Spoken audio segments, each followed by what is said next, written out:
Hi, I'm John Hanson, Executive Director of the Classic Car Club of America Museum here in Hickory Corners, Michigan. And we're here today to bid a farewell to a beautiful car that was on loan to us for just a short period of time, but we're sending it off in style. In celebration of America's 250th anniversary and the week leading up to the 4th of July this year, our museum created a short, small exhibition featuring three cars, red, white, and blue, celebrating America's 250th anniversary. We had a red Pierce Arrow, we had a blue Cord, and we had this stunningly beautiful white 1935 Duesenberg SJN. Now, what is a JN Duesenberg? It was introduced in 1935 as a slight update to the Duesenberg Model J.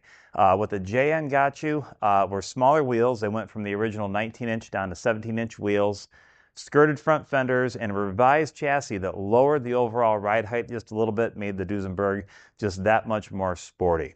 Now, of course, the S in front of any Duesenberg, be it a J or a JN, would signify that that Duesenberg left the factory with a supercharger, creating forced induction, delivering 320 horsepower in an era where most cars on the road were only making 60 or 70 horsepower. This Duesenberg really would have been considered a supercar of its time. Now, there were only 10 JN Duesenbergs ever produced. Every single one of them were bodied by Rolston, which was a coach builder in New York. This car is the only JN Duesenberg factory equipped with a supercharger. It's one of one. Of course, here at the Classic Car Club of America Museum, we are preserving the classics, preserving their stories, and educating others about the classic era. And like a lot of classics rolling around in the classic era, this Duesenberg's got a fabulous story of its own to tell.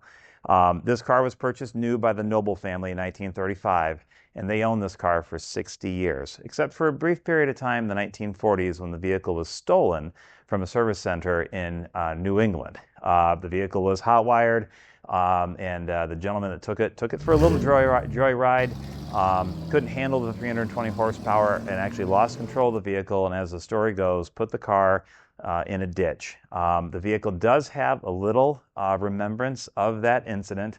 The inside headlight bucket on the driver's side, if you look at it carefully, there are some dents and ripples from where the fender pushed the headlight bucket into the radiator shell. Although the headlight's been replated, those original dents, that original damage from that joyride, from that automotive theft, remain with the car as an important part of its history. This is one of the most special, one of the most remarkable Duesenbergs that you're going to encounter. If you see it on a show field somewhere, make sure you check it out. It's a remarkable, true, one-of-one, extraordinarily rare car, and we were so thrilled to have it on loan to us here at the CCCA Museum.